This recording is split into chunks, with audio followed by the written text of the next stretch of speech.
recovered what we believe is the weapon that was used in shooting. It is a high-powered bolt-action rifle. That rifle was recovered in a wooded area where the shooter had fled. So the FBI laboratory will be analyzing this weapon. The authorities first stepped before cameras and microphones carrying an object they said would silence all doubt, a Mauser 30-06 rifle. The gun they displayed was described as a Mauser bolt-action, chambered in 30-06 Springfield, essentially a modern hunting-style Mauser M18 Savannah-type bolt gun in a typical long-range sporting configuration.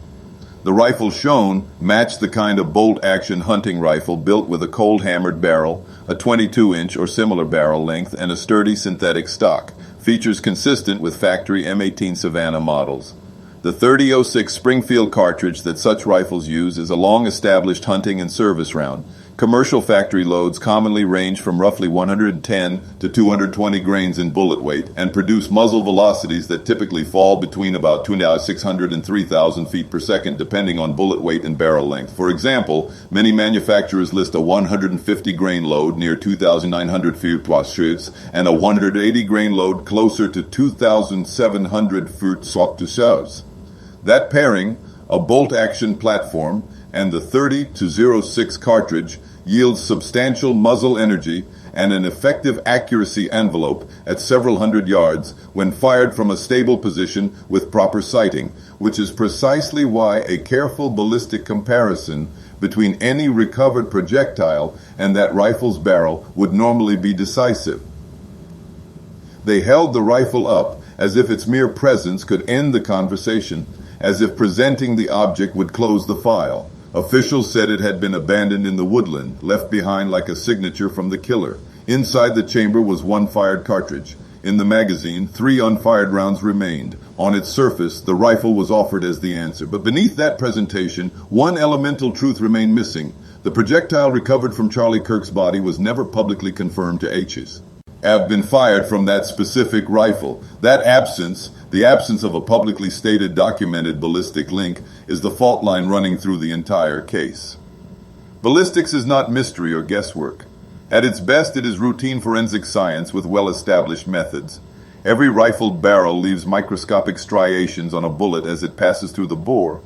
Those striations are shaped by the rifling pattern and the unique wear of that individual barrel. When done properly, examiners compare the recovered projectile striation pattern to test rounds fired from a suspect barrel. When the microscopic marks correspond, forensic experts regard that match as strong evidence tying bullet to firearm. That is why a confirmed bullet-to-barrel match is treated as one of the most reliable forensic links in firearm investigations. A medical professional who tried to save Charlie Kirk supplied the first incontrovertible fact: a bullet had caused the fatal injury. That statement was not conjecture. It was clinical observation from someone at the scene of the trauma. That single clear fact should have served as the starting point for a methodical forensic sequence. Recover the projectile, test it, compare it to potential guns, and then present those results transparently. Instead, the narrative shifted. The spotlight moved from the bullet itself to the rifle on display. A rifle that, as presented to the public, was never shown to be connected in the laboratory to the projectile removed from the victim. When the earliest, most basic pieces of evidence fail to line up, suspicion does not simply creep in, it swells. Consider how the public story unfolded. First came the doctor's observation, one lethal bullet. Then came the televised moment in which officials paraded a bolt-action Mauser and declared, implicitly or explicitly, that the murder weapon had been found. Photographs of agents carrying the rifle from the brush, statements issued by officials, and news anchors repeating the line, "The murder weapon has been located," all reinforced that impression. But images and statements are not the same as forensic proof. Evidence resides in the details, in the microscopic grooves carved into a projectile as it exits a barrel. And those microscopic details have not been publicly displayed, explained, or confirmed in a way that closes the loop for the public. Why was the most basic test, bullet to barrel, not demonstrated publicly? Several possibilities exist, each more troubling than the last. Perhaps the test was conducted and the results were not favorable to the official account, and those results were withheld. Perhaps the test was completed but not yet reported to avoid compromising other investigative leads. Or perhaps, most disquieting of all, the test was never performed. Any of these scenarios would be unacceptable. What makes them all possible is silence. Silence in a high-profile investigation is not merely an absence of information. It functions in practice as concealment. When institutions opt for silence rather than transparency, that choice shifts the burden of trust. The public must either accept the narrative as presented or assume something has been hidden. The rifle itself, a bolt-action chambered for .30-06, is capable of accurate aim fire at long distances when used from a stable platform with appropriate optics.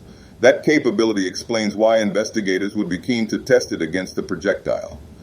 The .30-06 is typical ballistics, muzzle velocity, and energy, and its broad use in hunting and long-range shooting mean that bullets fired from that cartridge commonly retain the rifling marks analysts rely on to make comparisons.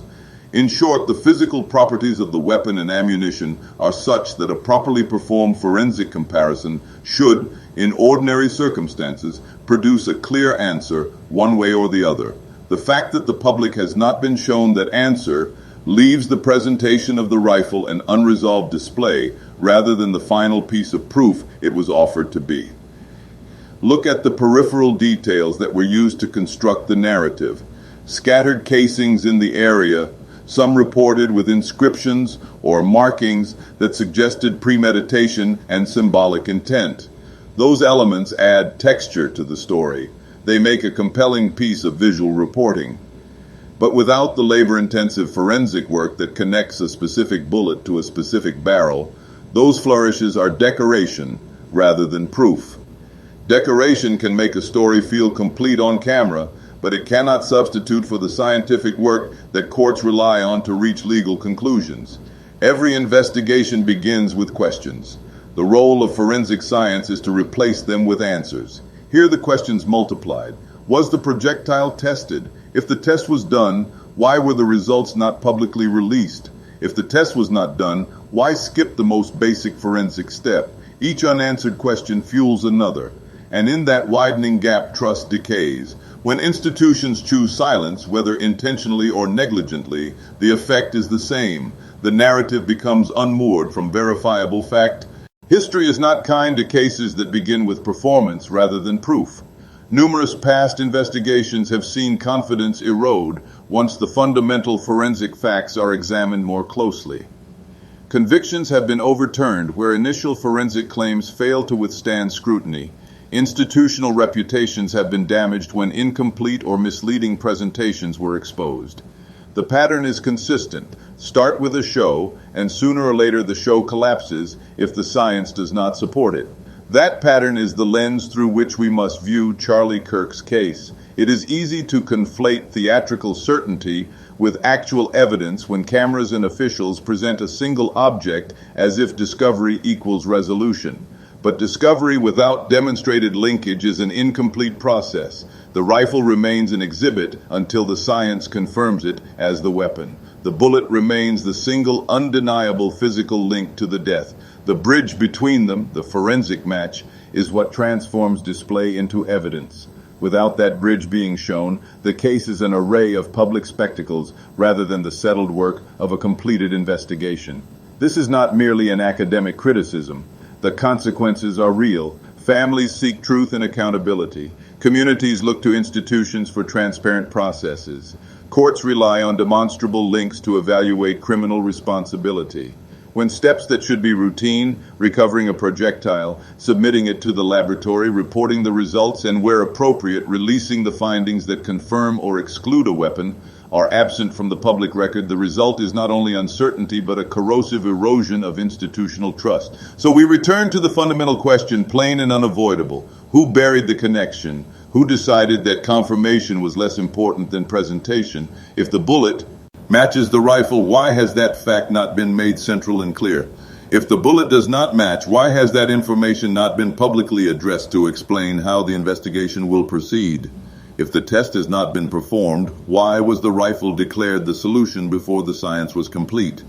Each version of the answer casts the investigation in a different and troubling light. Justice depends on proof, not on presentation, not on rhetoric, but on demonstrable facts.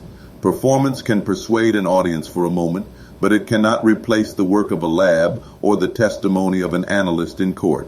Until the bullet-to-barrel connection is publicly established, every headline, briefing, and photograph around that rifle will remain that. Staged moments without the final, necessary link. There was a bullet, there was a rifle. There has not yet been public proof that they belong together. Until that proof appears, justice for Charlie Kirk remains incomplete, not merely delayed, but, in important respects, absent. The question the public and the victim's family deserve an answer to is simple. Was the match made? And if so, why has it not been shown? If not, what will the institutions responsible do next to pursue the truth? Silence is not an acceptable response. Transparency, methodical, forensic, and public, is the minimum demand of justice.